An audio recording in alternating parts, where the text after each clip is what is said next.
Hello everyone. It's recording. That's always for me. Welcome.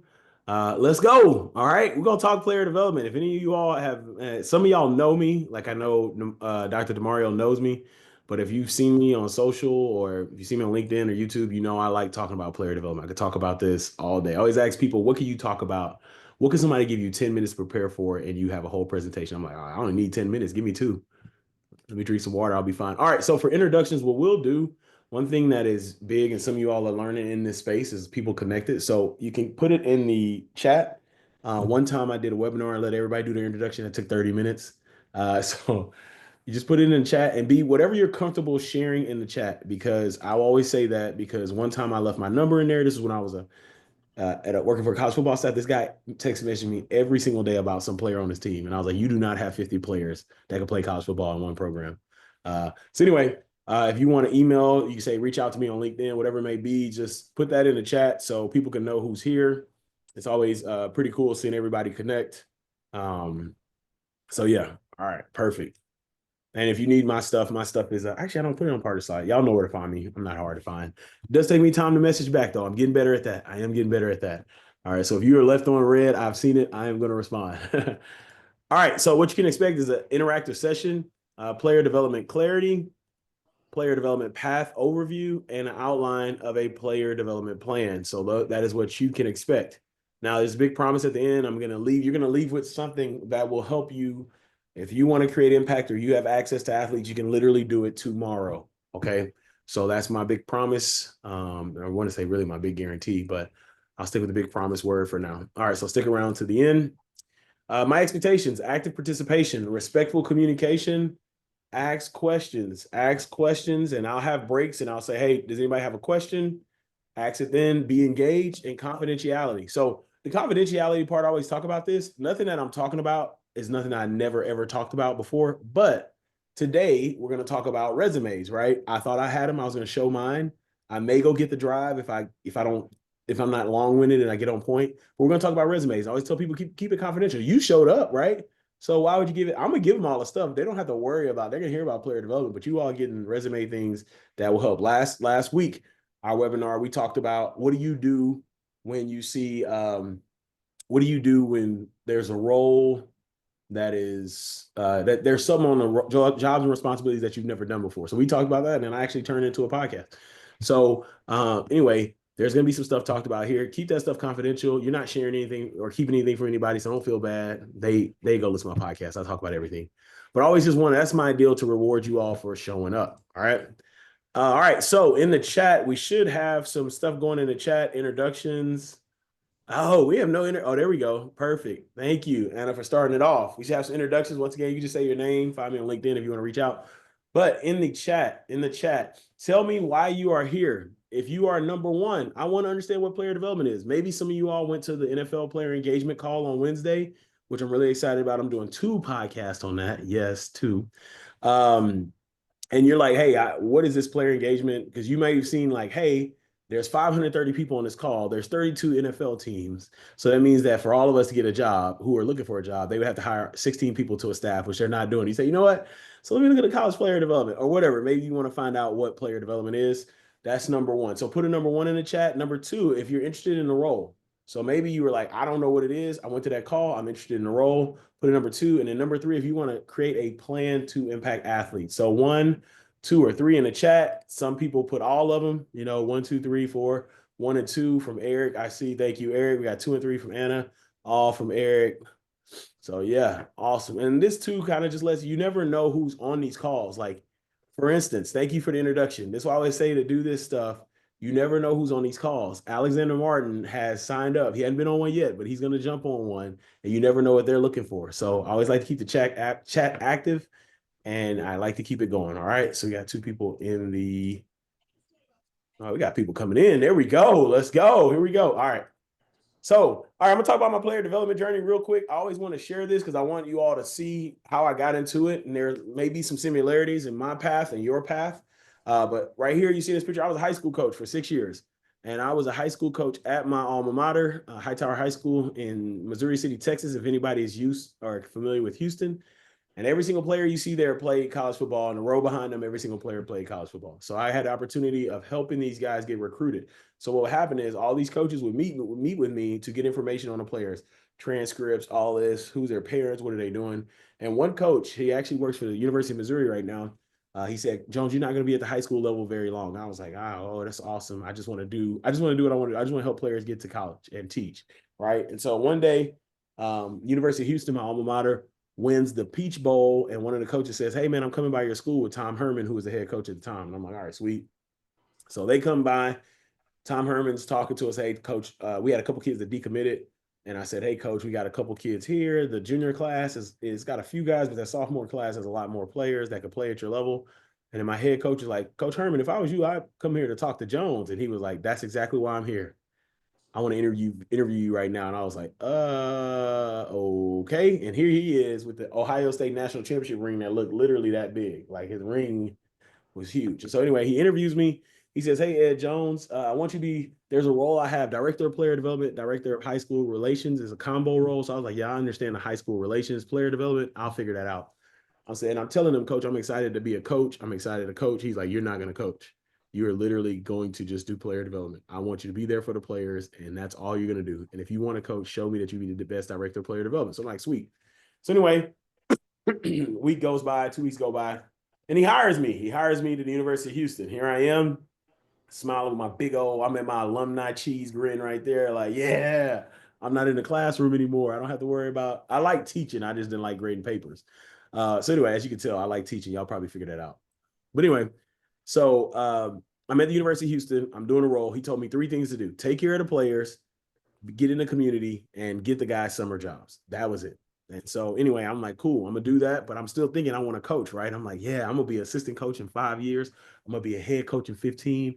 Let's go. I had my entire plan. And then we had an event, we had an alumni event I put on. And one of our big time players in the 90s was massively, he was a big guy, but he was massively overweight and he was homeless. And I remember one of the parents of the players, like, oh man, that's sad to see him homeless. And he said it so matter of fact, he's like, well, you have a good one, Jones. I'll see you tomorrow. And I was like, wait, like nobody's bothered that this guy whose jerseys are in our facility, whose cleats are in our facility, whose records are on our wall is homeless. And so it just kind of wrecked my brain. I had to clean up after the event. It's like 1 o'clock. I remember pouring ice out from all the adult beverages they drunk. And I remember being in the shower, like, man, I just can't like that. That's crazy. And so for 2 weeks, I tried to get it off my brain, but I couldn't. I hung up my proverbial whistle and I said, what can I do to make sure that the players I'm with now never, ever have that opportunity, have that reality there? So I came up with Beyond the Field. And I was like, you know what? He told me to be there for the players. What's a deeper way of doing that? Personal wellness. He told me to get in the community. Let's do community impact. And if they need summer jobs, they're most likely going to need jobs once they're done here. So let's work on a career development plan there. So this is me at the University of Houston. Look at that clean desk. Oh my goodness, it's so clean. I haven't seen a desk that clean in a while. Doesn't it just look like I know everything that I'm doing? I did not know what I was doing in that role, y'all. I had my pillars, but I did not know. And so it was tough. It took me about a year, about 12 to 16 months to finally like finalize, okay, this is what impact was. Now I was building relationships, but I didn't get a chance to build excuse me, I didn't get a chance to build different systems to help our players after they graduate. So anyway, I finally get it down. I'm like, yeah, here we go, man. It's Beyond the Field. We're rolling. We got alumni. Our guys are doing career shadowing. Guys are getting jobs. We're in the community. We got over 1,400 community service hours, impact hours, personal wellness. I'm building relationships with guys. They're telling me before they tell anybody else they got kids on the way. They're coming sharing stuff with me. We're getting them connected with people on campus to help them with services. All that's rolling. I'm like, yeah, let's go. Let's go, purpose. And then we got fired with a winning season, 8-5, and got fired. Can happens. College football, right? Sports really. 8-5, got can, and I'm sitting there like, man, I just figured this job out. So it's actually funny. I haven't shared this in other webinars, but a construction company literally called me and said, "What you do for those athletes, come do it for me." And after he called, I was like, "Well, you know what? Nah, whatever. I need a job. I just got fired." And literally, I get a call, a 785 number from Lawrence. They say, "Hey, are you Ed Jones?" I'm like, "Yeah, this is me." They said, "We heard you're the guy for the job." And I'm like, "Hey, I'm about to get fired. I'm gonna call you right back. I'm gonna call you right back. Just give me 10 minutes." So the AD's fire. I'm like, "Come on, man, hurry up, fire us." So I get an interview with the head coach at KU, Les Miles, and a week later, I am in Lawrence, Kansas. And Lawrence, Kansas, my first time moving outside of Houston. it was a fun time. They really, really let me grow. So I was actually at the KU game yesterday when they played Colorado. I got to see all the seniors that I recruited as freshmen on their senior day. And somebody asked me, what was your best, like, biggest growth? And it was at my time at KU. So I took everything I learned at the University of Houston for Beyond the Field, took it to KU. We did incredible things. Now, we weren't winning on the field, but what we were doing in the community, what we were doing with guys personally was incredible. And what guys were doing career development, getting our former players back involved. I didn't know this, that the CEO of Crayola is a KU grad, and the guy who invented Google Maps graduated from KU, and I connected with him immediately. He hit me up. So we're getting all these connections. I'm like, yeah, we're getting all this stuff situated. And it was just a great time. This picture right here is a picture of player development. This is what I talked about. Some of you all listened to the Usman Kamara podcast this week that I put out. One of the mothers put something in LinkedIn and basically said, man, he did an incredible job. Like with my son, he did such a great job with my son. And it's pretty cool. Like I was like, programs are awesome and all that's awesome, but people never forget how you feel. Now, this is Liam Jones. I love this picture from KU. I need to get it blown up, put in my office, but this is Liam Jones. You could tell that we're not related, have the same last name. But anyway, so we played Texas. Liam got a couple field goals blocked, and he had his head down. He had his hoodie all the way over, which he never really did. And so I texted him, hey, man, keep your head up. It is what it is. We're going to need you. You're going to have to win a game for us sometime this year. This is the exact next week against Texas Tech. The first field goal gets blocked. Texas Tech fumbles it. We fall on it. He kicks the game-winning field goal with 1 second left. So this is a moment I have with Liam, and just always like this picture because it reminds everyone what you do in this role. Programming is awesome, but they always going to remember how you made them feel. So I'm at KU. I'm doing great. COVID hits, and I'm like, I literally was about to ask for a raise and another staff member. I had to figure it out. I felt like they were going to do it. COVID hits, and I'm like, oh no. So of course I know I can't ask for a raise during COVID. So I go through the year. I'm doing a great job, but I figured out at this time I'm doing everything. So I was doing player development, operations. I was doing athletic director. It was crazy how much I was getting done. So I was like, all right, I kind of know my value as we're getting out of this COVID. And then, university called with a $40,000 pay raise, which was Baylor University. $40,000 to move back to Texas. Coach Miles like, Jones, what can we do to keep you? I said, Coach, I'm out of here. If you ain't got 40,000, I'm gone. So anyway, I went to Baylor, and this was a different aspect of my journey. It was not what I thought it was going to be. It was not a lot of developing. It was not a lot of programming. Honestly, it was out of all the stops, it was the worst year I had as a professional. But what I did was I built a lot of relationships with the players. So these guys you see right here, some of you all may be familiar. Terrell Bernard, who's on if you're looking at the screen, he would be on your right. He's a captain of the Buffalo Bills. So Terrell right here, captain of the Buffalo Bills, and then Jalen Petrie, captain of the Houston Texans. They both had MBAs. They were incredible. So what I did was, you know what? If I'm not going to get the opportunity per my head coach or administration to create programming, let me dive into the lives of these athletes. And so I'll always be thankful for this time. It wasn't what I thought it would be, but it reminded me that relationships go so far. And I still text these guys to this day about things. And so that was player development. Unfortunately, it was not what I thought it was going to be, and I got let go. I have an episode on that. And unfortunately, it was what it was. And this is picture. I love this picture because this is actually 3 days after I got fired. So I got fired on a Wednesday. They had graduation on Saturday. And they were like, Coach, why are you here? Like, didn't you get fired? I was like, hey, it's not about that. Like, me and you have a relationship. Like, I am here to support y'all. And so anyway, it didn't work out at Baylor. I was trying to find some stuff. I'm trying to find my next landing spot, and just some stuff there. Just people there were saying bad things about me, which weren't true. And I was like, you know what? This kind of messed up. But I had this player development passion. I was like, I can't just not do player development. It's what I know, it's what I've come to love. And so I went on this journey, and this is me talking to Texas Tech senior athletes, speaking to them about choices versus mistakes. And then I started a podcast. If you have listened to the player development pod, even one episode, even 1 second, put a 1 in the chat. I see y'all introducing yourselves. I like it. Put a 1 in the chat. Yeah, come on, Eric. That's 6 ones right here. Yeah, so I created the player development pod, and I just was like, you know what? My passion with the pod was going back to what I said when I was in Houston. I was like, I don't want anybody to be where I was in Houston, like sitting there and you don't know what to do, because impacting athletes is so important. I feel like everybody should go in there prepared. And so that's why I created the pod. I was like, I'm gonna do 50 of these, and I'm actually on like episode 175, and I don't know when I'm gonna stop. So it's fun. Sometimes I go back and repurpose some stuff because there's some really good stuff in there. Sometimes I'm like, dang, that's actually pretty nice. So created the player development pod, but I was like, I still got stuff. What do I want to do? I wrote 2 books, the Beyond the Field Player Development Guide, which I'm working on volume 2 right now. It's going to be pretty awesome.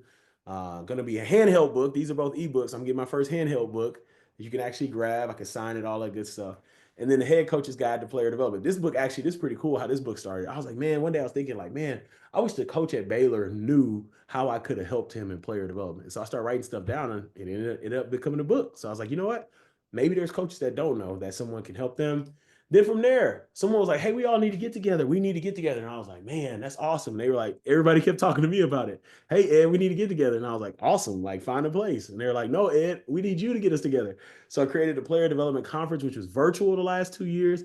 And if you have been to that conference, put a 2 in the chat. If you've been virtually to either one of those years, I put a 2. Looks like nobody's been. That's fine. Hey, that's fine. Anyway, so of course, if you do anything virtual, what do people want to do? Do it in person. So the Player Development Summit will be in Kansas City, May 29th through the 31st. The pre-sale tickets are already, or early bird tickets are already there, getting sold right now. I am super excited about this, y'all. Super excited because y'all came to the webinar. I'm going to share who my ultimate speaker, my goal is. I got a good feeling. I'm gonna have a healthy optimism. I'm gonna get Andy Reid to come talk at the summit because he is a head coach in the NFL that truly cares about players. I actually just finished watching the game, and you can see I just posted on LinkedIn where the Chiefs are playing the Panthers. Now I'm not a Chiefs fan, but I live in Kansas City, so they're always on, and they're a good football team. But anyway, I'm a Texans fan. Go Texans. Anyway, I'm watching the game, and the player from the Panthers gets flipped on his head. Number 0, Jatavian Sanders, he played at Texas. I'm from Texas. He went to Den Ryan High School. And the head coach for the Panthers literally has his call sheet. He's going to the next play. Didn't even check on the guy. The guy's like getting medical, and they got the board out, and then he goes out. So it's just like, man, that stuff. I just always appreciate Andy Reid, no matter how long it takes him to walk across the field in his Air Forces, when he wears the black Air Forces during games. He's always checking on them, you know? Some of y'all get the black Air Forces joke. But anyway, this is where we are right now. The Player Development Summit will be in Kansas City. I'm excited to get so many people around. It is going to be a great experience. We are working on this right now. I just can't wait to oh my goodness. I'm really excited, but I'm gonna stop talking because I'll talk about that all day. And so here's my player development journey. I've been able to help people. So since I don't have a team of athletes, I'm able to help different people. And I'll spotlight a few of these people, not everybody. CJ Scrimp was a player at Coastal Carolina. They brought him back. They put him in player development. He didn't know what he's doing. He found me through the podcast. Then he purchased the course. He created a plan, and now he's doing a great job in his second year. John Battle. We got connected. He played in the NFL. Justice Jones, who works for Iowa State, connected me with him. Said, hey, this Ed Jones guy, he knows his stuff. He purchased the book and went into the thing. Now he's director of player development at Duke. Roderick Chungum, he's the director of player development at Georgia State. He was an NFL scout, didn't want to do scouting, wanted to do something else. We connected. He purchased some resources, and now he's the director, like I said, of player development at Georgia State. Just a lot of success stories here. Really excited. The craziest success story is Faith Gurton, who's currently at Old Dominion. She didn't know anything about player development. She has a counseling certificate, but she's like, I don't want to just counsel players. I want to help them with other things. So she binge watched, typed it into YouTube, and she saw this GQ Man of the Year and me talking about player development. She went on a deep binge route, and then she joined a cohort, and it's just been great seeing her pass. So hopefully I get more of your faces on this, as this is good for me, because instead of me having 120 athletes, I'm able to help. I want to help over 120 people, and then they help. I don't know the math on that. I'm not a mathematician. I think 12 times 12 is 144. And but anyway, I'm not gonna get there. All right, so that is where I'm at. All right, so this is pretty cool. I've been able to help 63% of Division I football programs, but diving even deeper to other levels there. All right, that's a break. I'm done talking about myself. That was shorter than most times. Any questions right there? All right, so let's start the workshop. Remember, the first thing we're going to talk about is player development. So there's 3 phases to this workshop. We're going to talk about what player development is. We're going to talk about how to get into the path of it or get into the role. And then we're going to talk about creating a plan. All right. So what is player development? Player development is the enhancement of the athlete experience through holistic and intentional programming and initiatives. Now, some of you all are probably saying, but I've heard people say that you just said player development's different everywhere you go. Absolutely, right? So this definition helped me the most in that at the end of the day, no matter what a coach thinks we want to do, or no matter what I think we want to do, is it enhancing the athlete experience? And that's the biggest thing. Is it enhancing the athlete experience? Maybe you're not doing programming. So at Baylor, I wasn't doing programming, right? I talked about that. But was I enhancing the athlete experience? I was, by building relationships, by being there for them. So at the end of the day, no matter where it is, it's going to look different. It's going to look different. I went from a group of five school to a power five school. I went from power five public to power five private. It's going to look different everywhere you go, right? But are you enhancing the athlete experience? Now, if you are, hopefully you get a chance to do programming, holistic and intentional programming and initiatives. That would be great. But wherever you are, the biggest thing I always tell people to start is just enhance their experience. And you should be, that's a good starting point there. All right. So here are some benefits. Benefits. You heard me say the last one. Coaches normally say, we want better people, better citizens. I tell people all the time, you're going to get an interview with a coach on whatever doc you use or document you use, put that on there. Because that's what they're going to say. We want better people, better citizens. Like, you got them right there. Hey, you know what? That's been my passion. That's why I got into coaching. A lot of coaches forget why they got into coaching, especially when they start making that bread. Like big time money. Like, they forget that they got into it for this, that, that. All right. So anyway, you get to build better people, citizens, through a lot of life lessons. We all know this. Football can teach certain things, but just a great opportunity to teach that. Self-confidence. So that's another benefit of player development. Some of these guys are only confident in one thing, and that's being an athlete. But you can help them build their confidence through other things. Academically, hey, you're great academically. Hey, socially, you're doing a great job. Hey, mentally, you're getting better, building their self-confidence overall. Community engagement, I talked about that a little bit. Don't want to overlook this one, but this one's pretty self-explanatory. You have a great opportunity to connect to the local community, which can pay off in so many ways for your team. Team morale, player development is a position. I used to tell the players all the time, I don't dangle the carrot. Like, I don't deal with playing time. I don't deal with, and I guess now NIL money. I don't deal with any of that. I am here for you. I'm just knowing the morale of the team, morale in the locker room, how the guys are doing. You can build the morale up.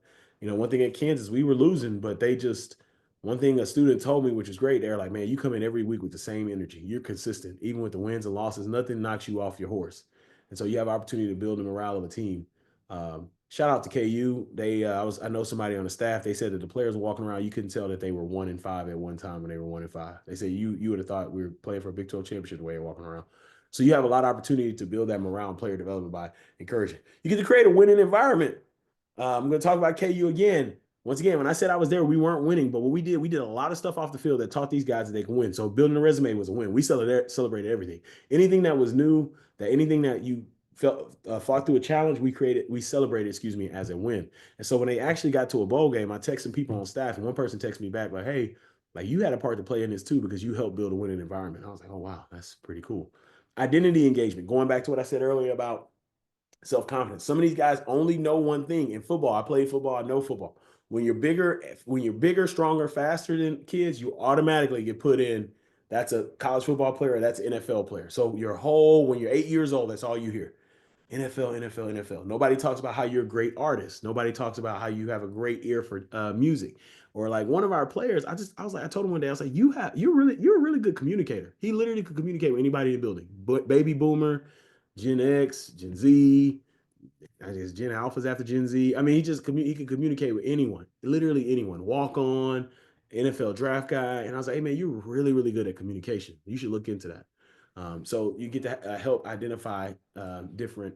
You help with identity engagement. Strong alumni pipeline. It's the biggest and most overlooked part of player development. This role can help with the alumni pipeline. It is huge. There are so many benefits with alumni pipeline, y'all, that like legit not only for you professionally, but for you personally, if you can dive into that alumni pipeline, it will help you. To this day, literally, I had a conversation with a guy. I was at the KU game, and it's just because I went to KU game and I live in Kansas City. It was a guy who was working here. He's a former player. He works in development, so the fundraising side of the university. He's like, I need to get with you, man. This revenue share, this NIL stuff is about to change. And what you know about player development, I need to get with you because, man, this could be something big for you. And I was like, that's all because I connected him with his former player. Like it helped. Alumni always helps professionally and personally. All right. Branding, but branding from a sense, not necessarily NIL branding, but branding is how you show up to a room, how people know, whatever. Like, and once again, y'all, this is crazy that I'm saying this. So I was at the KU game yesterday. I'm gonna stop saying I was at the KU game. Y'all know I was at the KU game, right? Anyway, I saw the AD there. So I stopped the AD because he's been doing a great job. I shook his hand. I said, hey, sir, you don't know me, but you're doing a great job at KU. He said, what's your name? I said, my name is Ed Jones. He said, I've heard your name. I've heard your name a lot. You're Ed Jones. And I was like, yo, that's crazy. I haven't worked there in 5 years, But the brand, like how I presented myself, my brand, this AD knows it. He's like, hey, let's connect. That's pretty awesome, right? But anyway, that's branding. Recruiting advantage. If you do not have, if you're with a team and you do not have a player development presentation, if you ever get a chance to go watch one, you'll see what a recruiting advantage is. When you get a mother, a father, a grandmother, or older sister, whatever family member, guardian, whoever, or coach, whoever's there, and you talk to them about how you're going to affect, and I'm talking football, but their athlete for the next 4 years, oh, it's waterworks. I've seen moms cry. I've seen dads cry, get choked up. It's crazy. Now, do we do that just for that? No. Are there some programs that do it just for that? Absolutely. But it's the recruit advantage. You literally tell them this is what I'm gonna do for you. And it's actually you follow through with it, but that helps at the big time, right? And then of course, generational impact, helping the next generation. You help them, they're gonna help somebody else. It's a awesome trade-off and something that is great. All right, so those are the benefits. Here are the impact areas. So impact areas are what you will impact in the role. So this is more like your day-to-day stuff. So personal wellness, you're dealing with or player wellness, excuse me, you're dealing with this every single day, the player wellness, right? Specifically, if you have a place where there's a lot of guys from out of state, so KU is a place that we recruited Kansas and Missouri, but we had a lot of players from out of state. That player wellness is going to be every single day. Like, and I tell you this, when my first winter here. Hey, you be shocked when somebody moves from Florida or Texas and goes through a true winter. Oh, you're gonna have to keep them well. You're gonna have to keep them because there's some stuff that you mean I gotta get up and go to class? It's 2 degrees outside. You gotta get up and go to class. Anyway, community impact, once again, talked about that. Career development, helping these guys. See, one word I always say, a lot of people say, hey, what's your plan A, plan B? I never said that. I always said, what are you gonna do when football's done? Because here's the thing: if you have a player who plays 10 years and they're 21 years old, they're gonna be 31 years old. 31, they still life expectancy, I think, is like 84, 85. That's still your whole life's ahead of you, right? If they play now, if they nobody's like LeBron James, right? LeBron James probably played these 55. Nobody's doing that, right? So you want to see what you're going to do in your career there. Mentorship, that's a big one. Mentorship, I'm actually going to do a podcast on this soon, but peer-to-peer mentor, alumni mentor, coach, staff mentor, a lot of mentoring there with things you have to do. Alumni relations, once again, I cannot talk enough about alumni relations. The thing with alumni is they just want to be heard. Just hear them out. This is what I learned about teachers when I was or parents. When I taught, a lot of teachers said, just listen to the parents. Like they know most of the time their kid is wrong. They just want to be heard. And so I took that with me everywhere I went. With alumni, they just want to be heard because number one, they've never met, in most cases, there was never a position like you in the role. And so they're going to be like, oh man, we didn't have a you. And this is what I wish I would have had. And you should do this and you should do that. You should do that. Now, you can't take everything that they say to do, but there is one or two things in there. It's like, that actually was pretty good. What'd you say? So just listen to hear them out because they know the campus, they know the culture, different things like that. Academics, I'm gonna do a podcast on academic liaison. I have someone in my I need to put that on LinkedIn. I forgot to do it yesterday. But I had someone in my academic liaison cohort. We talked about that. That was an hour and a half conversation. You will have to be a part of academics everywhere I was at. There's no way around it. Number one reason nobody wants to do it. And so player development is going to do it. And I'm talking specifically about college. I know some of you all have pro aspirations, so you have to worry about academics. Well, actually, with the NFL, they do the, what is it? I can't think of the word, continuing education. So you may have to deal with that. And then programming, you got to deal with programming. You got to program. The thing about programming is going back to Anna's conversation or Anna's question. Every coach is going to tell you they want programming. But when you come to them with a schedule that takes time off their schedule, they're gonna backpedal. Oh, what you mean? Yeah, you said you want to program it, so always have a program prepared. The way I did, I always talk to them in January because they're gonna forget during spring ball. They'll come back to your office in April because May's coming before June. They're like, "What's our summer program?" Here it is, coach. And I just talk to them like I never talked to them before, right? So having programming, player relations. Now this is different than developing a player. This is everything that literally relates to the player. So this could be family relationships. Well, I'll talk about family later, but significant others, ticketing, housing, all the little stuff. I call player relations all the stuff that can get tripped up. Like we had one player, he had $6,000 in parking fees. And I was like, what is wrong with you? Like the tag is $300. Like, what do you like? So that's the player relation stuff, holds, different things like that. So just that. They'll be shocked too. Like I was big on like I knew, hey man, who coming in town to the game? Oh, my cousin's coming in town to the game. Which ones? My cousins. Okay. I'll talk about that in family relations. The same cousin you got in trouble with last time they came down here, huh? Nah. This time be prepared. No, you're not. Anyway, and then recruiting is a part of it. Like I said, you got the recruiting. Not only presentations, recruiting guide. I was always the swing person. So let's say a coach went over on a presentation, or a coach, family wanted to talk. Hey, what do we do about off the field? They would come to me. NIL is crazy. I was talking to somebody about NIL this week. You have to deal something with it, not too much because collectives, but you'll have some piece of it. Team building. This is one that a lot of coaches. This kind of shocked me if you're in a role. A lot of coaches honestly do not have team building strategies. And so they lean on the position a lot. Like, hey, what do we need to do to build teams? So you can start thinking of anything, any good team building thing you've ever seen, do it. What I like to do is whenever there's newcomers, I like to do team building with the newcomers, but I like it to be competitive. So guys are not turned off by somebody's competitiveness when we get to spring football, which turns into a fight. So we did dodgeball, we did top golf, we did basketball 3-point shootout. So it's anything that's competitive so these guys can see the competitive level of their new teammates. So team building there, family relations, talked about that a lot. This is the first time I got a lot of messages that first month when a freshman, specifically from high school, is moving in. Their mother, grandmother, sometimes their dad, a lot of messages. They're trying to give them some independence, so they have to talk to me so the kid's not like, man, you always checking up on me. So I do that. And then newcomer transition, this is a lot now than it was when I was in the role, because with transfer portal, it seems like somebody transitions every other month. And so you have to stay on top of that as well. The biggest thing in the newcomer transition, I will say, and this is why I say the confidentiality piece. Like, I don't talk about this in my podcast yet. Is I learned this at KU. Whenever you do a newcomer transition, make sure that the university police department and the local police department are talking to the athletes. Okay, that's a CYA thing, because we had a newcomer orientation where we did not have them there to talk about certain things, and someone did something on campus that it wasn't terrible, but they had to do some stuff. It was just like, man, like, who? We probably should have talked about that. So always have that there.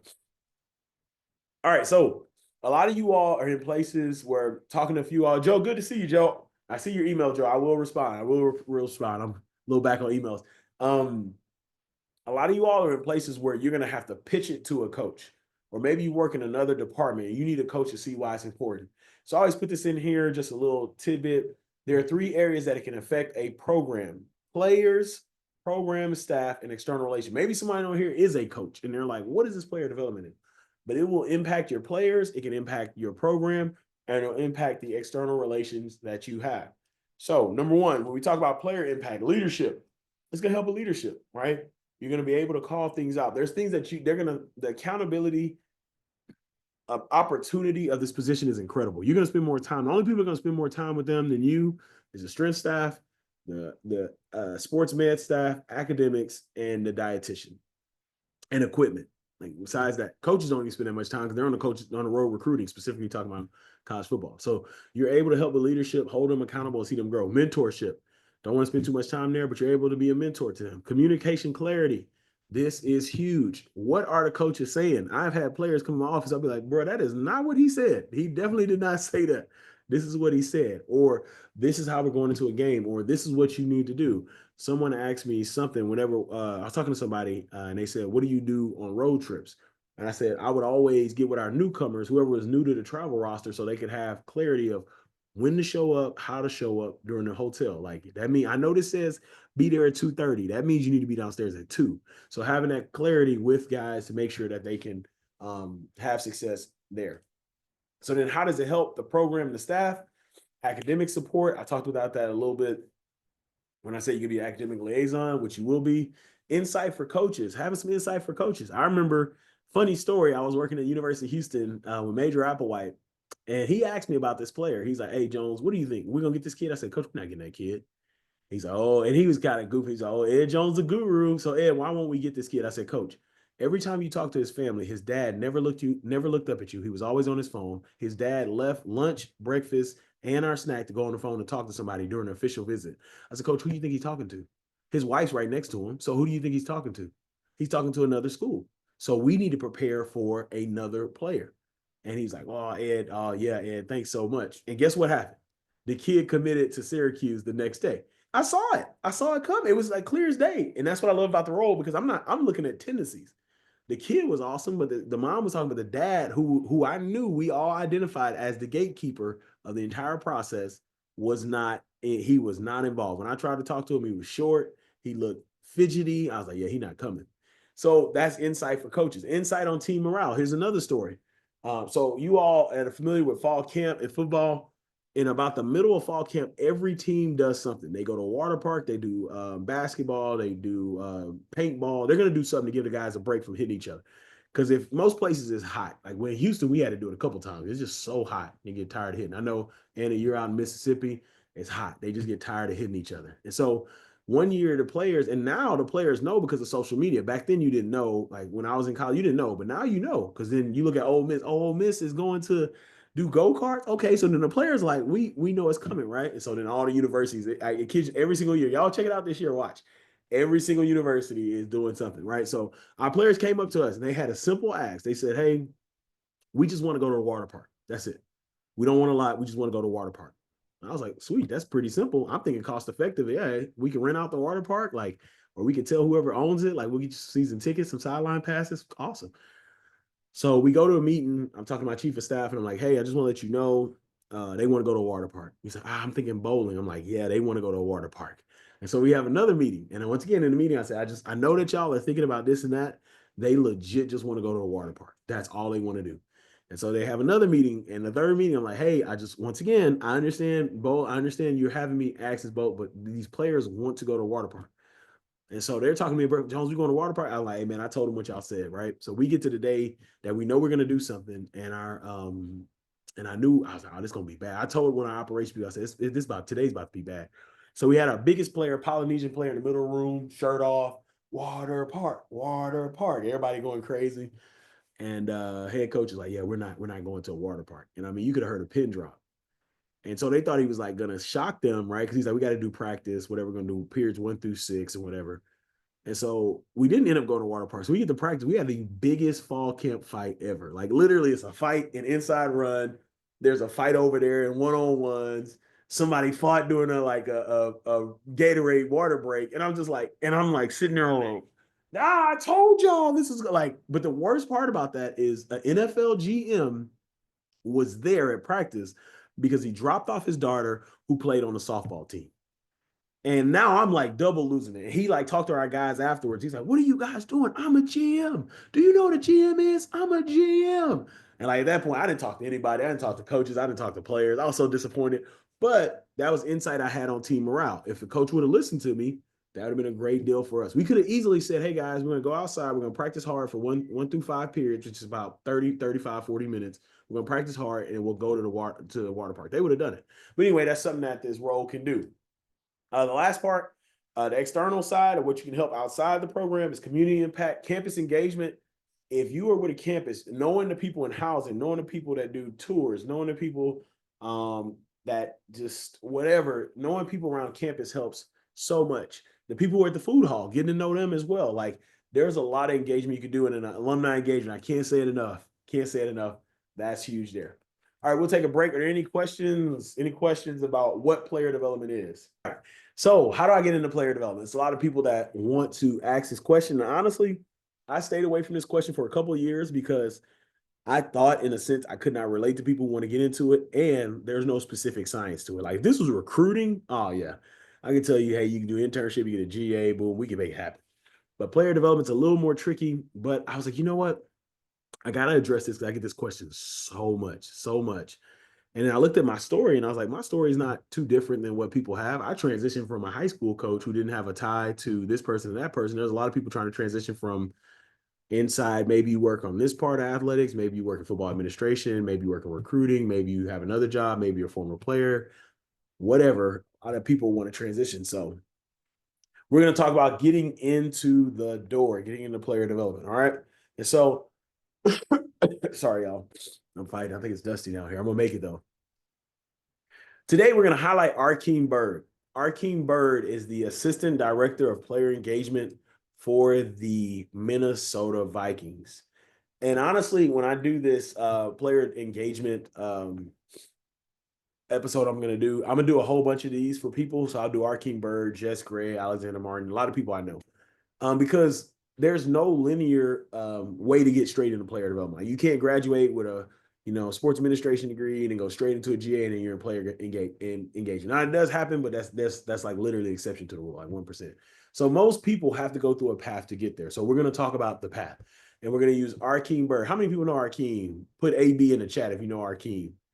He's great to connect with and reach out with if you haven't already.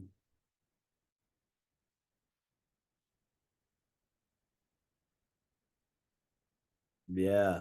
Yeah. If you connected with him, he will reach out. Now he's in the season, but he's really good about connecting with as many people as possible. Or some of y'all he might have sent to me. So he does that as well. He's like, hey, I ain't got time, but Ed Jones does. All right. So let's talk about Arkeem. So Arkeem, we're gonna talk about his story and I'll talk about how he got into player development, how you can learn from it. And I'll show you some messages. But when I met Arkeem, he was a player at Wake Forest. He was a running back at Wake Forest, and he reached out to me, and we went from there. And then he went to go work at Penn State. And he went to work at Arizona State. And he went to work at Oregon. And he went to work at Temple. And now he's at Minnesota. You talking about going coast to coast, man. That brother there, I guess he just go wherever he goes, he keeps a couple boxes packed. All right, so let's talk about it. So number one thing I always tell people to do with this is to do your research. And one thing I'm actually doing, I'm going to create a resource that actually has a checklist here soon. I've been writing it and I'm going to create it. I'm just trying to make it look fancy, but it will have a checklist of like, did you do this? Did you do that? Did you do this? This is what research is. So, because people, I can say, do your research. People could be like, hey, what does that mean? So I literally have some checkpoints to help people. That resource should be coming. My goal is to get that one out before Christmas. All right. So do your research. So here's a message from Arkeem. Thank you for connecting with me. This was 2019. Thank you for connecting with me. My name is Arkeem Bird, student athlete at Wake Forest. I was hoping to get a chance to talk whenever you're free to discuss your role about player development. I'll be a rising senior, and player development is something I'm interested in. So I don't know if they had it at Wake Forest or not, but some kind of way he found out about it, right? And he basically reached out in 2019, was like, hey, I want to talk to you. I want to get some, I want to know if this is for me. I'm interested in boom, boom, boom. Now at the time, 2019, when I was in a role, I had a little more time to do that talking. And there was no podcast. So like on my podcast, you can literally type in what is player development, 8 videos will come up, and they're all kind of different in some type of way. But he was doing his research as much as he could back then. All right, so this is me. So we'll talk about it. So the next step, so he did his research. The next step is have a plan. Now it's interesting. I use have a plan because you're gonna hear the player development ghost, most likely. Nope, now I don't want to say nobody, but a lot of people do not respond immediately, and they're not doing it on purpose. I can promise you that. I had a funny story my first year working at University of Houston. Me and my wife we had just got married, and she would always get on me about not responding quick to her text message. And I was like, I'm not trying to avoid you. It's just different things happen. So one day she visited me in my office. She's standing there and we're talking, and I kid you not, for 30 minutes, people kept coming in and out. Hey Ed, did you get this? Hey, all right, cool. Hey Ed, I got this player comes in. Hey Ed, boom, boom, coach comes in. Ed. And so she sat there. I said, and this is why my text messages are a little later. It's not you. It is literally, this is how that was just 30 minutes. I'm like, it'd be like this 4 hours. But anyway, you get pulled in a meeting and you can't access your phone. But anyway, um, have a plan. So some of you all, I know somebody asked me in a webinar, what do you do if they don't reach out? Some of them are in season. The best time to get them is bye week, right? The weekend before bye week. So that Wednesday, Thursday before bye week, because they'll start planning what they're going to do that bye week. Okay. Everybody get that? Or if somebody's in the playoffs, they get a first round bye. So like if you're looking at the NFL right now, it looks like the Chiefs and the Lions are most likely going to get the buys, right? If they keep rolling the way they are. Like, you need to know that. Hey, let me reach out to you during your buy. Another way, they're going to travel. They're going to travel. They got to travel, right? So I've reached out to it's pretty busy when they land. You know, I'm not gonna lie to you, it's busy when you land, but like I remember when I worked in player development, whenever somebody reached out to me, I tried to talk to them when we were traveling. So if we were traveling for a game or even a home game, when I'm in the hotel Friday night, if somebody's okay being up a little late, I would talk to them like, hey, I can talk to you at 9:45 p.m. Central if you're down with it. And somebody literally, I'll never forget, we were supposed to get connected. It didn't happen. Something happened. I got on the Zoom call at 11 o'clock Central and they jumped on at 12 o'clock Eastern just to get it. I was really impressed by that because I was like, but I promised him I was gonna talk to him. So I was like, hey, look, this just happened. I was supposed to jump on at 9. Emergency happened at the hotel. It was crazy. All right. So here, the reason why I bring up have a plan. So one thing you cannot do, even to this day, if you work on an athletic staff, you cannot talk to a student athlete at another university. I was at KU, so I couldn't talk to Arkeem. I said, hello, Arkeem. I will get with our compliance department and see how I can communicate with you. Because I didn't want to, because if I reach out to him, he reaches back, compliance is going to think that I'm working to recruit it, and then I get fired. I don't need to get fired over a player development conversation. So apparently he reached out back to somebody and I know now he had an AD who was in his corner who told him, hey, he can't talk to you. Just wait till your eligibility is done. So if you look in May, his plan was when my eligibility is done, I am going to reach out. And so he said it. Once again, did I say anything about eligibility? No. Did I say anything about, hey, I can't reach out to you? No. It says, I will see how I communicate with you. I found out I couldn't, and I just forgot, time. I missed the response. And so he said, I recently finished my eligibility. Let's connect. So that was a plan. He had a plan like, hey, when I'm done, I'm gonna reach out to this guy. And I don't know what your plan be. Your plan may be when I graduate or when they come into town or when they get a bye week, but have a plan of communication. All right. And so this happened. So unfortunately, like I said, don't be afraid of the player development ghost. Um, Oh no, this is something different. So we had actually connected, and then I had this Zoom during 2020. So this is him hitting me up right before COVID kind of shut down. I believe it was like the next week in March. And so what I was doing a Zoom with a whole bunch of people in player development. I will always post it like, hey, this Zoom was awesome. So he literally saw it. He's like, hey, I just saw your recent post with you and your colleagues. Is there any way I could jump on the call? I'm very interested and I'd love to learn more about the profession. So not only do you have a plan, he was like, hey, I got a plan to reach out to you, but can I get in that meeting as well? And so I thought that was really, really cool. So having a plan, and like I said, I'm creating a resource that's going to have all these bullet points of what a plan looks like, right? One thing about a plan, do you want to move? Like I did a cohort where somebody did not want to move to different places. I was like, hey, I got an opportunity in Nebraska. They're like, yeah, I'm not trying to move to Midwest. Awesome. Then have a plan of reaching out to the people that you would move. Don't waste Gus Felder's time in Nebraska if you know you're not going to want to move to Nebraska. Because then if he offers you a position, you say, well, nah, I'm sorry. Then somebody's gonna say, hey, do you know so and so? And then he's gonna be like, well, so and so turned me down. So have a plan. And I get it. Some situations are what they are, so just have a plan for all that. All right, know your value. This one is huge because I always bring this up because in conversations I've had with people, be it a head coach, be it athletic director, be it whatever. Even like my conversation with the athletic director yesterday, I told him, "Hey, you've done a great job." And he's like, "Hey, I know your name, right?" But if we went any deeper, I would have told. He said, "What do you do?" Oh, he did. He said, "What are you doing right now?" I said, "I am in Kansas City, and I provide player development consulting for programs and other things." Right. So I'm telling him literally this is what my value is. Not just, "Hey, I'm out of it. I'm in Kansas City. I'm just kind of doing some." I clearly communicated what the value would be.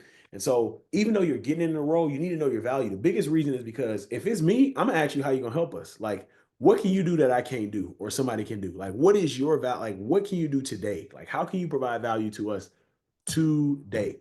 Because I don't have time to train, take 6 months so we can figure all that other stuff out. I can teach you what we do, like in a sense, but what can you provide us today that is like, hey, we can't do that. That's pretty good, right? So know what that is and identify that. Now with our team, one thing he did is he reached back out again. He said, hey, I'm still pursuing a career in player development. He's letting me know I am still pursuing a career in player development. I recently accepted a job in University of Oregon as a student athlete development coordinator. All right. So the reason this was important, this may look small to you. It's like, oh, he just gave you a career update. At this time, I was interviewing with a university that was going to allow me to hire 4 people and I needed people. And I was like, man, I knew who 2 people were. Like, oh yeah, they 2. I didn't know who those other 2 people were going to be. And so he had just messaged me this, and he didn't even know, randomly saying, I have been in the role. So boom, it's easier to go to the person you're going to hire with and say, hey, I got somebody who's doing student athlete coordinating, development coordinating. So let people know. I know Alessandra, we've spoken. Anna, you've spoken. You all have let me know this is what I do, be it a football program. Alessandra, correct me if I'm wrong, JMU. Right. You have clearly communicated that, Anna, you have clearly communicated Ole Miss. Joe, you talked about your coaching background, all that. So it's like providing that value. It helps. It helps because number one, it helps people. Oh, cool. I could pop you here, place you here. Oh, I know this person, right? So you got to know your value because people don't have a lot of time. Y'all see the player development goes, y'all know you got to have your value, right? You got to have your value. All right.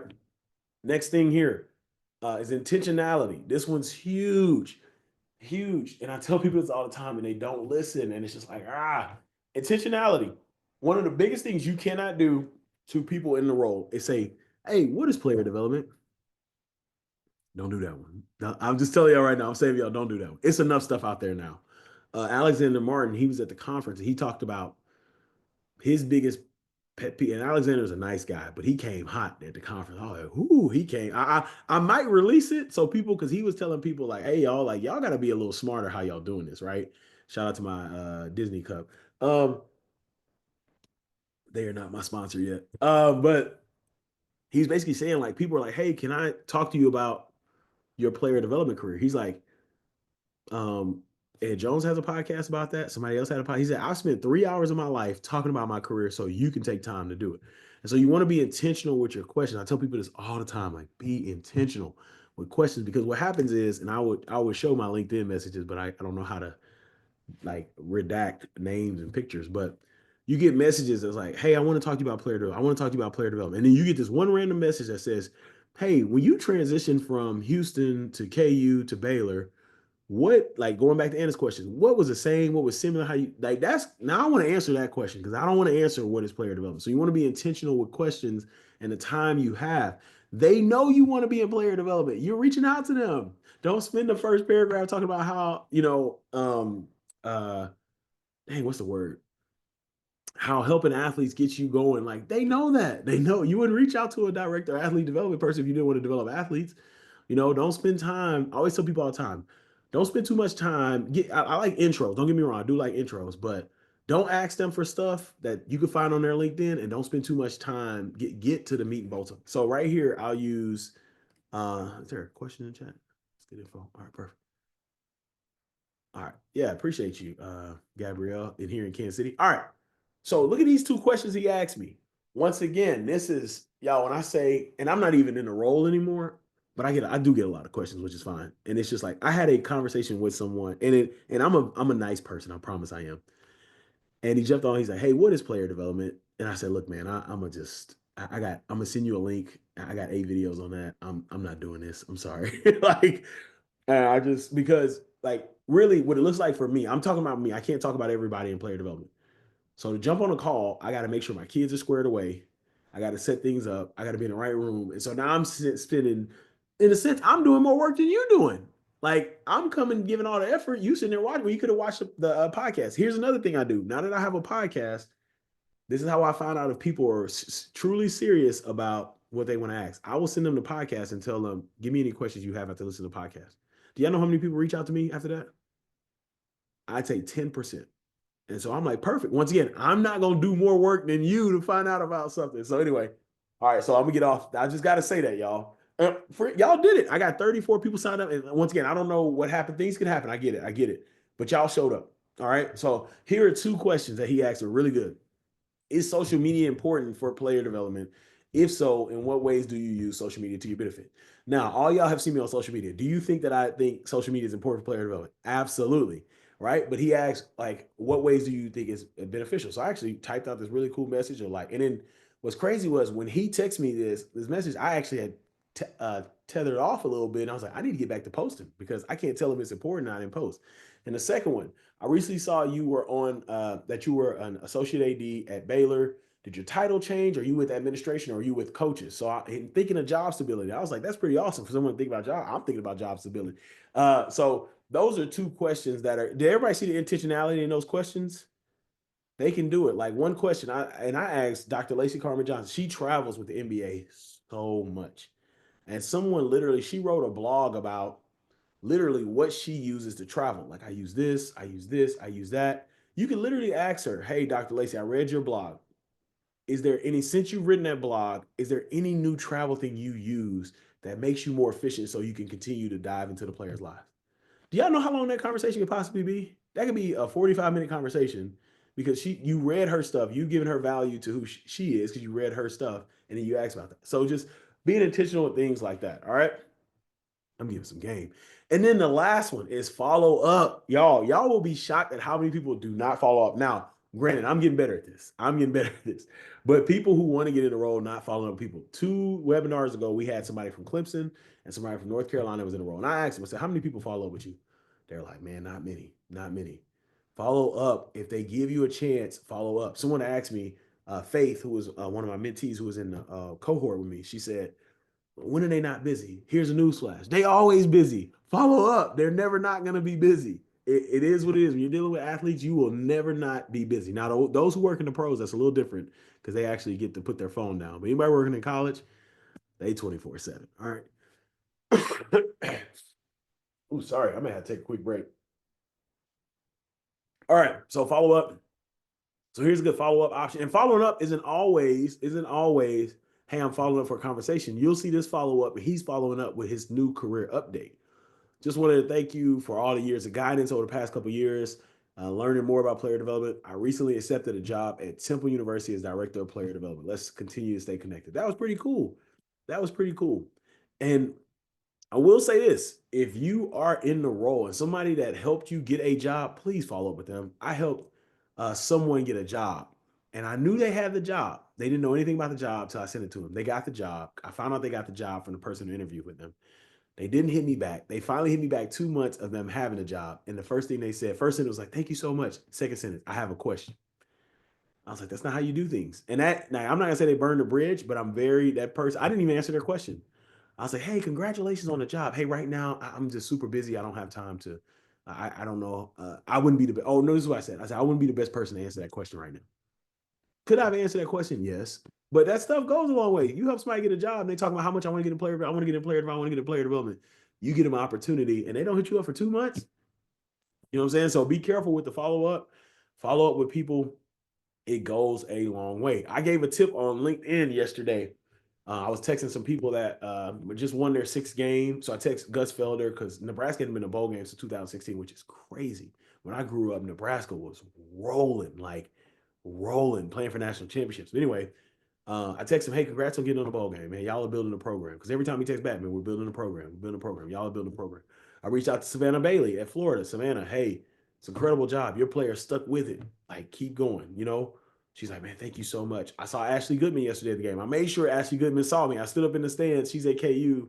I was like, Ashley, what's up? She's like, hey. I was like, I'll give her a call, right? So there's things that there, or if someone gets to a conference championship, Usman Kamara, you can literally, I'm giving you this. Here's the tip right here. Usman, I just listened to your podcast with Ed Jones. I learned so much. Hey, also, congratulations on getting a berth into the Big Ten championship, your first year in the Big Ten. Game. I'm giving y'all game. It's really, it's very simple. A lot of people don't want to do it. So yeah. All right. We're gonna take a true break here because I need to get some more water or I'm not gonna make it through this webinar. And yeah, but if you have a question, I'm gonna come back. When I come back, we will answer questions that you have about that portion there. Okay. So last part, the player development plan. So you may say, awesome. I know what player development is. Awesome. I know how there's a path to get in the role, but what if what if I get hired tomorrow? What am I gonna do? How am I gonna get started? Right. So I created this aspect because I was like going back. I always want to go back to, and I know everybody's situation is not mine, but I always want to make sure nobody has to spend any time thinking about stuff when they need to be developing athletes. So we have the player development blueprint. Why do you need a plan, right? Like, I don't need a plan. I just know how to, I'm gonna develop athletes. I'm going there with passion every single day. I don't need a plan, right? All right. So clarity. A plan creates clarity. You need clarity. It's huge in the role. Number one reason is because once again, the people who hire you most likely don't know player development, and they're going to give you a lot of stuff to do, a lot of stuff to do, and you will accept everything as an aspect, which I did in my career. I accepted everything as an aspect of player development because I didn't have a plan. Everything is not an aspect of player development. I'm doing somebody else's job. This is ops. Get this away from me. All right. Direction. It gives you direction. Where are we going as a program? Where? Like, yeah, this is, and one thing I always love, everybody talks about Clemson. Clemson does a great job, Paul Journey. Everybody wants to go do a New York trip or an LA trip, or let's go out of the country.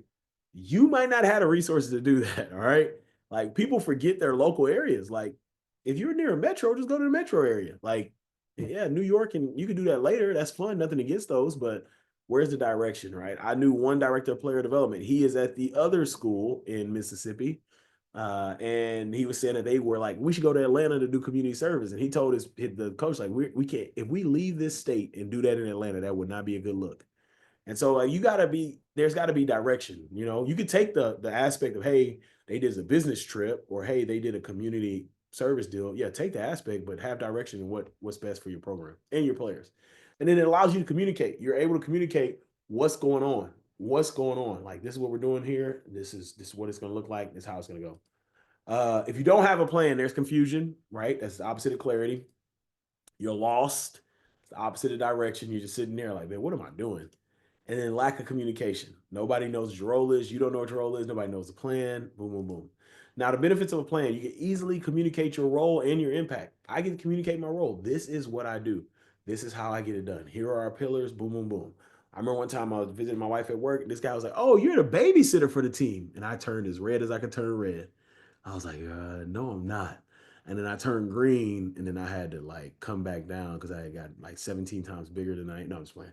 But anyway, you can easily communicate your role, right? You provide performance markers. This is a big one. If you have a plan, you can provide your own performance markers. So now you are being evaluated on what you want to do anyway. So they can't say like, then I realized this when I was at Baylor and things were going south at Baylor. I was like, so what do you want me to do? My head coach literally tried to fire me in July. I was like, whoa, whoa, whoa. And I'm so thankful I took notes on our conversation. So I always say that if you have an interview, take notes, detailed notes. I said, Coach, you told me you wanted me to do this.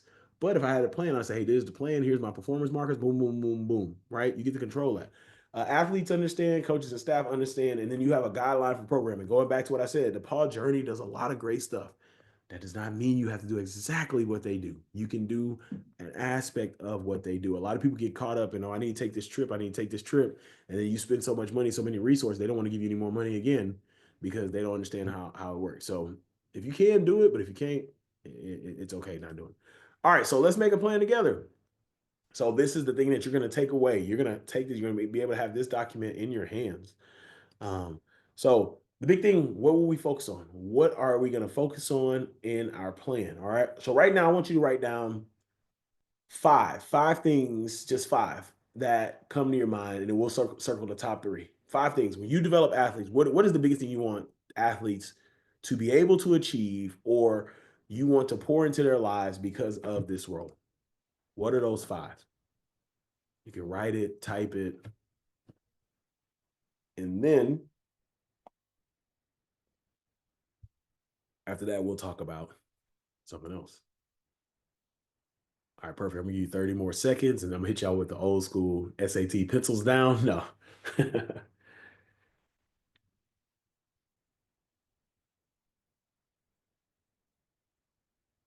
All right, perfect. So now I want you to circle your top three. Circle the top three. If a coach told you I will only put resources in these three things, or you got to pick three for me to put resources in, what are they gonna be? All right, perfect. Now, the reason why I do the rule of three, it's a principle that suggests that things arranged in threes are more satisfying, effective, and memorable than other numbers. When people say ba da ba ba ba, McDonald's, I'm loving it. It's in three, right? The NBA, the NFL, MLB, right? Things that are in threes, right? That's why I got three kids. I can't remember no names past four. No, I'm just playing. I'm just playing. It's just a joke. That's a joke. But the rule of three keeps things memorable to others. All right. So you have your top three. All right. Now those three are pillars. So I want a couple of you all, if you can put it in the chat, some of you all come off mute and tell me what your pillars would be. Or I will call you. Anyway, I like that. I like that. Awesome.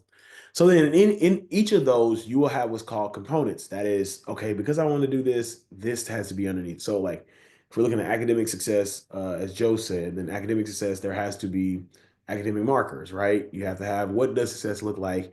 Here's maybe we do academic presentation, orientation, whatever it may be. And it brought up communication. All right, so it's cool. So we need to have a seminar on communication, like the basis of what communication is, right? And so this is the player development blueprint document. I'm going to pull it up here. I did one, of course, previously. I cheated because I'm the one I know that this was coming. All right. So some of you all have seen this before, but I want to show you all this. So this is what you will get sent to you in an email. You can do it, but this is like something I call this a player development blueprint. So you all heard my I always forget to ask before I show it to see who's paying attention. But my three are player wellness, community impact, career development, and yeah, those three. All right, so those are my three. There's a lot I could do. Once again, it's just easier for me to remember those three. Now, as you can see, there's components under each one of these, right? So under player wellness, I have financial, mental, physical, spiritual, social. The financial part actually came in when I was working at KU. I didn't have it there, and I was talking to a financial speaker, and she said, "Hey, Jones, like you're missing one in personal wellness." I was like, "What am I missing?" I thought I kind of hit everything, mental, physical, spiritual, social. She was like, "I'm gonna ask you a question.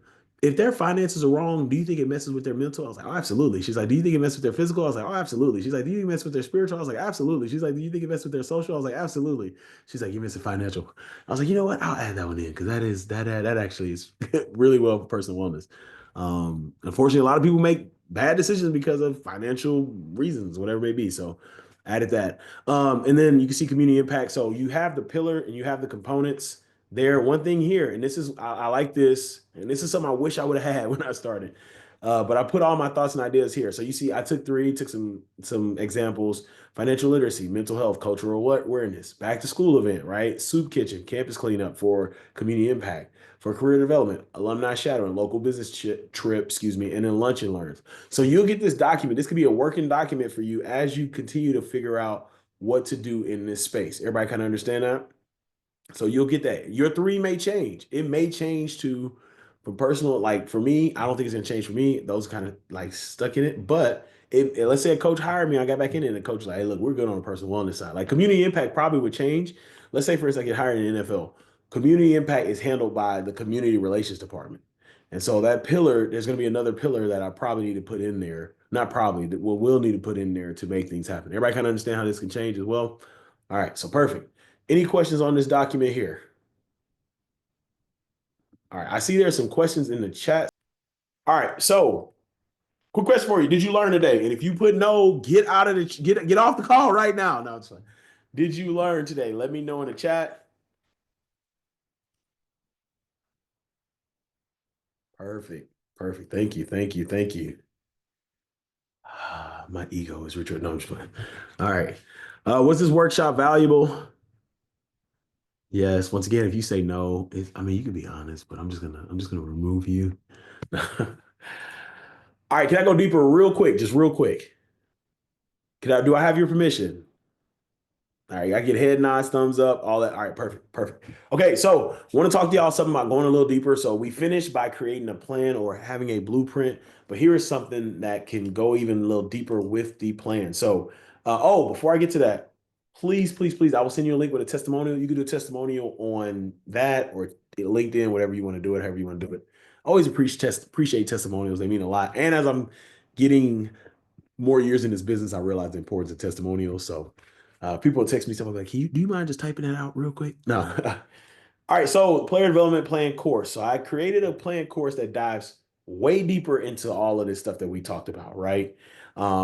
So you can see right there on the cell phone, I don't know if you can see it, it gets you player development 101, six main types of player development, 10 areas of player development outline. By the time you finish the course, you will have an entire plan made. All right. So during this self-paced course, excuse me, you'll get a player development plan fit to the impact you want to have in the role.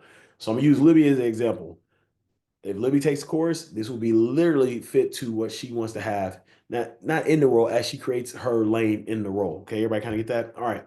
Thorough understanding of the six main areas of player development. I talked about three.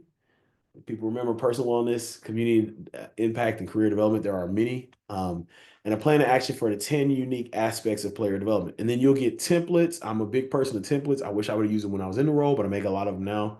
Player development templates, checklists, guides to make the process easier. Now, who is this for? This is for people who want to work in player development. You want to be more impactful in the player development role you may be in. You're passionate about people, but need a plan to combine the passion and action. Okay. You're willing to work and learn about player development as you go through this course. You finish what you start. Getting a position in player development takes time. Okay. It does. We talked about it. I wish if I could flip it immediately, I would be a multimillionaire about how many questions I get. But don't worry, I'll save you years of mistakes and get you connected to the right people. If this sounds like you're probably going to be a great fit for this course. Now, when we look at this course, the online course value is customized player development plan, 550. Frameworks, templates, checklists, 197. That's the total value. But y'all know the but, right? That's the value. I want to get this to as many people as possible because I am a believer in player development. So the course is 97 bucks. 97 buck course there to help you create a plan. It is something that, once again, people have used.